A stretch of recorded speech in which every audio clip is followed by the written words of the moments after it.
नमस्कार दोस्तों। प्रस्तुत है गुरुदत्त वैद्य की लिखी कहानी गुड़िया रानी। उच्च शिक्षा ग्रहण कर लेने पर भी हरिश्चंद्र सादा और सदाचारी व्यक्ति था। खद्दर की धोती, कुर्ता तथा साधारण चप्पल में वह बिल्कुल ही सामान्य तथा सरल स्वभाव प्रतीत होता था। वह अनेक समाचार पत्रों का संवाददाता तथा लेखन कार्य से अपनी आजीविका चला रहा था। एक दिन जब किसी प्रसिद्ध व्यक्ति के पत्रकार सम्मेलन से वापस घर आया तो उसके पिता ने उसके लिए एक खुला पत्र दिया, जिसका हरीश से संबंधित अंश इस प्रकार था। आपने मुझे अपने पुत्र हरीश के विषय में लिखा है। इसके विषय में जो जांच मैंने की है वह काफी संतोषजनक है, किंतु लड़की की स्वीकृति के बिना मैं कुछ निर्णय नहीं कर सकता। वह आप जानते ही हैं कि ग्रेजुएट है और बुद्धिमती भी है। मैं चाहता भी हूँ कि अपने विषय में वह स्वयं ही निर्णय ले। अतः यदि एक आध दिन के लिए हरीश यहाँ आ जाए तो कोई निर्णय किया जा सकता है। तो पिताजी, हरीश ने कहा, आप यह चाहते हैं कि मैं वहां जाकर आपके सम्मुख अपना प्रदर्शन करूं? इसमें प्रदर्शन की क्या बात है? तुम्हें भी तो लड़की को प्रत्यक्ष देखने का अवसर मिलेगा और तुम भी निर्णय कर सकोगे। परंतु मुझ में इतनी बुद्धि कहाँ है कि एक दो दिन उसे देखकर उसके विषय में कोई अनुमान लगा सकूं। अपनी बुद्धि के विषय में इतना हीन विचार मत करो। मुझे तुम पर और तुम्हारी बुद्धि पर भरोसा है। इस प्रकार अपनी होने वाली दुल्हन शकुंतला के पिता मोहनलाल के नाम अपने पिता का पत्र लेकर हरिश्चंद्र लाहौर जा पहुंचा। मार्ग में गाड़ी में बैठा रात भर वह किसी लड़की से बिना पूर्व परिचय के मिलने की कहानी गढ़ता रहा। कभी कभी अनापेक्षित घटनाएं भी घटित हो जाती है। लाहौर पहुंचकर वह एक होटल में ठहर गया। नहा धो तथा नाश्ता ले वह अनारकली बाजार में कुछ खरीदारी करने के लिए निकल गया। उसे एक रेशमी रुमाल चाहिए था। उसके लिए वह खद्दर भंडार जा पहुंचा। उसे रेशम विभाग में भेज दिया गया। उस समय वहां दो लड़कियां रेशमी साड़ी देख रही थी। सेल्समैन उनको दिखा रहा था। हरीश वहां पहुंचा, चुपचाप अपनी बारी की प्रतीक्षा में खड़ा हो गया। सेल्समैन उन लड़कियों में व्यस्त था। इस कारण हरीश को उन लड़कियों के विषय में सोच विचार का अवसर मिल गया। उसमें से एक लड़की बहुत बनी ठनी थी और बड़ी आत्मीयता के साथ उस सेल्समैन की दिखाई वस्तु का निरीक्षण कर रही थी। साड़ियों का एक बड़ा ढेर वहां लग गया था। हरीश को कुछ जल्दी तो थी नहीं, इस कारण वह धैर्यपूर्वक खड़ा रहा। सेल्समैन ने जब देखा कि लड़कियां कुछ ले तो रही नहीं, तो वह हरीश से पूछने के लिए मुड़ा, परंतु उसी समय उस बनी ठनी गुड़िया ने साधिकार उसको उस ओर ध्यान न देने दिया। हरीश ने प्रतीक्षा करना स्वीकार कर लिया और इस प्रकार उसे किसी आधुनिक लड़की को भली भांति जांचने का अवसर मिल गया। आधे घंटे से अधिक वह लड़की वहां रही और बिना कुछ खरीदे चली गई। हरीश को इतने समय प्रतीक्षा करनी पड़ी। इतनी देर तक उसकी ओर ध्यान न दे सकने की असमर्थता व्यक्त करता हुआ सेल्समैन बोला, हमारी स्थिति विचित्र है। इन्हें हम मना भी नहीं कर सकते। यदि मैं बीच में आपकी ओर मुड़ जाता तो निश्चय ही मेरी शिकायत लेकर मैनेजर के पास पहुंच जाती। अच्छा, बताइए आपकी क्या सेवा करूं? मुझे दो रेशमी रुमाल चाहिए, किंतु आप इसे तो जानते ही होंगे। वह आपसे बड़ी आत्मीयता के साथ बात कर रही थी। कोई विशेष परिचय नहीं है। सेल्समैन ने रुमालों का डिब्बा खोलकर रुमाल निकालकर दिखाते हुए कहा, वह लाहौर के प्रख्यात वकील मोहनलाल की लड़की है। ओह! आश्चर्यचकित सा हरीश बोला। वह जैसा सोचता था घटना वैसी घटित हो गई, पर यह लड़की वह नहीं थी जिसकी अपने मंगेतर के रूप में वह कल्पना करता आया था।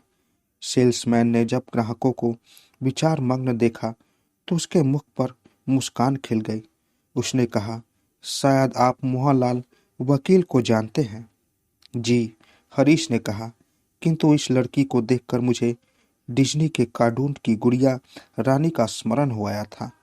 इसने इतना श्रृंगार कर रखा था कि वह कोई मानुषी कन्या होगी। मैं विचार भी नहीं कर सकता था। अब सेल्समैन की मुस्कुराहट और बढ़ गई। हरीश ने रुमाल छाटे, उन्हें बंधवाया और मूल्य चुकाकर वह उस लड़की के साथ अपने भविष्य के विषय में बड़ी गहनता से विचार करता हुआ भंडार से बाहर निकल गया। अपनी पत्नी का वह चित्र कि वह सुंदर एवं शांतिमय होगी विलीन होकर एक अनोखा चित्र उस लड़की के हाथ में हाथ डालकर सिनेमा तथा रेस को शादी में जाने का उसके सम्मुख आ गया। इससे तो वह कांप सा उठा और इस पर विचार करने के लिए वह अपने होटल में आ गया। यहाँ बैठ उसने उस लड़की तथा सेल्समैन के बीच हुआ पूर्ण वार्तालाप स्मरण किया तो उसने निश्चय किया कि उसका निर्णय इस लड़की के पक्ष में नहीं हो सकता। वह सुंदर हो सकती है किंतु उसका निश्चय भी अभी तो हो सकता था जब वो अपना सारा रूप, पाउडर, काजल इत्यादि श्रृंगार प्रसाधनों को त्याग कर उसके सम्मुख आए। इसमें संदेह नहीं कि उसने फैशन के अनुरूप वस्त्र पहने रखे थे, पर यह तो अज्ञता का प्रमाण था। सेल्समैन से उसकी सारी बातचीत निरर्थक सी थी। उसने अपना, उसका और सेल्समैन का समय ही नष्ट किया था, किंतु उसे तो मोहनलाल को अपने पिता का पत्र देना और लड़की के सम्मुख स्वयं दिखावा करना था। इस पर भी अब उसमें वह घबराहट नहीं रही थी जो लड़की देखने से पूर्व थी। अपने मस्तिष्क में उसने अपना कार्य करने का निश्चय कर लिया था। शाम के समय वह वकील साहब के कार्यालय में जा पहुंचा और उनको अपने पिता का पत्र उसने दिया। वकील साहब ने पत्र पढ़ा और फिर सिर से पैर तक हरीश को देखा। गहन निरीक्षण कर वह बोले, तो आप हैं हरीशचंद्र? बड़ी प्रसन्नता हुई तुमको देखकर। बैठो बैठो। एक कुर्सी की ओर संकेत करते हुए उन्होंने घंटी का बटन दबाया। घंटी बजी और चपरासी भीतर आ गया। वकील साहब बोले, देखो इनको भीतर ले जाओ और माजी से कहना यह दिल्ली से आए हैं, मैं जल्दी ही आ रहा हूँ। इस प्रकार हरीश कार्यालय से कोठी में ले जाया गया। शकुंतला की माँ तो घर पर नहीं थी, किंतु वह स्वयं पैरों में स्केट्स बांधकर टेनिस यार्ड में स्केटिंग कर रही थी। अब विस्मय करने की बारी शकुंतला की थी। वह यह समझने में असमर्थ थी कि जिस नौजवान को उसने खद्दर भंडार में अपनी ओर घूरते हुए देखा था, उससे उनका चपरासी कोठी के अंदर क्यों लाया है। अपने विचार से उसने उसे आधे घंटे से अधिक खद्दर भंडार में प्रतीक्षा करवाकर उसको दंड दिया था। स्केटिंग करती हुई वह टेनिस यार्ड के उस कोने तक आई जहां से चपरासी समीप पड़ता था और चपरासी से उसने उसके वहां आने का कारण पूछा। चपरासी ने पहले तो सलाम किया और फिर कहा, यह बाबू दिल्ली से आए हैं और वकील साहब ने इनको माजी के पास ले जाने को कहा है। सुनते ही शकुंतला के मस्तिष्क में विचार आ गया कि वह कौन हो सकता है और फिर प्रातःकाल अपने व्यवहार को स्मरण कर वह लज्जित सी हो गई। उसने पैरों से स्केट्स निकाले और उसके समीप आकर बोली, माँ तो घर पर नहीं है, क्या मैं आपका नाम जान सकती हूँ? हरीशचंद्र, संक्षेप में उसने बताया। ओह, मुस्कुराते हुए शकुंतला ने कहा, अंदर आइए, मुझे पता है आप पत्रकार हैं, क्या मैं आपके लिए चाय मंगवाऊं? भीतर ड्राइंग रूम में पहुंचे तो चपरासी चला गया। शकुंतला ने नौकर को बुलाकर चाय लाने का आदेश दिया और हरीश से एक सोफे पर बैठने का आग्रह करने लगी। जब दोनों बैठ गए तो हरीश ने पूछ लिया, तो आप मुझे और मेरे यहाँ आने के कारण के लिए विषय में जानती हैं? जी हाँ, पिताजी ने मुझे सब कुछ बता रखा है, परंतु आपको सीधा यहाँ आना था। कहाँ ठहरे हैं आप? मैं स्टैंडर्ड में ठहरा हूँ। क्या मैं जान सकता हूँ कि मेरे विषय में निर्णय करने में आपको कितना समय लगेगा? मैंने तो निर्णय कर लिया है। मैं समझती हूँ कि मैं आपके साथ बहुत खुश रहूंगी। केवल अपनी पोशाक आदि में आपको कुछ बदलाव लाना होगा। आप शीघ्र निर्णय करने वाली हैं। मैं समझता हूँ कि शीघ्रता में किए गए निर्णय में भूल हो जाने की संभावना रहती है, परंतु मैंने कोई शीघ्रता नहीं की। मैं सौभाग्यशाली हूँ कि आधे घंटे से अधिक मुझे आपका अध्ययन करने का अवसर मिला है। जब मैं उस मूर्ख दुकानदार से बात कर रही थी, तब क्या आप मुझे पहचानते थे? नहीं, जब तक आप चली नहीं गई तब तक नहीं। तब उस गधे ने ही आपको मेरे विषय में बताया होगा। हाँ, किसी प्रकार मैंने जान लिया और जिस लड़की से मेरे विवाह की बात चल रही है उसके विषय में जानकर मुझे भारी निराशा हुई। उसने क्या बताया है? उसने तो केवल आपके पिताजी का नाम ही बताया था, अन्य कुछ नहीं। शेष मैंने स्वयं ही उस आधे घंटे में आपका निरीक्षण कर जान लिया है। ओह, क्या देखा था आपने?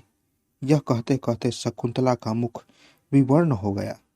कुछ भी विचलित न होते हुए शांति से हरीश ने उत्तर दिया, मैंने अनुभव किया कि आप घमंडी है, अहंकारी है, भड़कीली और अज्ञानी लड़की है।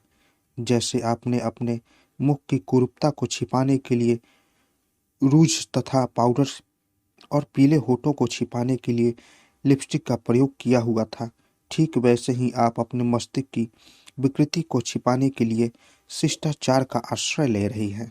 इस प्रकार इससे पूर्व शकुंतला को उसके मुख पर कहने वाला कोई नहीं मिला था। अपने माता पिता की वह लाडली संतान थी और उसकी प्रत्येक इच्छा की पूर्ति कानून पालन करने के समान थी। आज पहली बार उस पर कटाक्ष करने वाला कोई मिला था। वह अभी सोच ही नहीं पाई थी कि किस प्रकार हरीश के व्यंगों का उत्तर दे कि हरीश उठा और बोला, मैं आपको पसंद नहीं कर सकता। इतना कहकर वह कोठी से बाहर चला गया। शकुंतला का मुख पीला पड़ गया था। तो दोस्तों, कैसी लगी कहानी? अगर आप लोगों को कहानी अच्छी लगी हो तो मेरे चैनल को ज़रूर सब्सक्राइब करें और साथ साथ बेल आइकन को भी ज़रूर दबाएं ताकि मेरी कहानी सबसे पहले आप तक पहुंचे। तो दोस्तों, मिलते हैं एक नई कहानी के साथ एक नए वीडियो में। तब तक के लिए नमस्कार।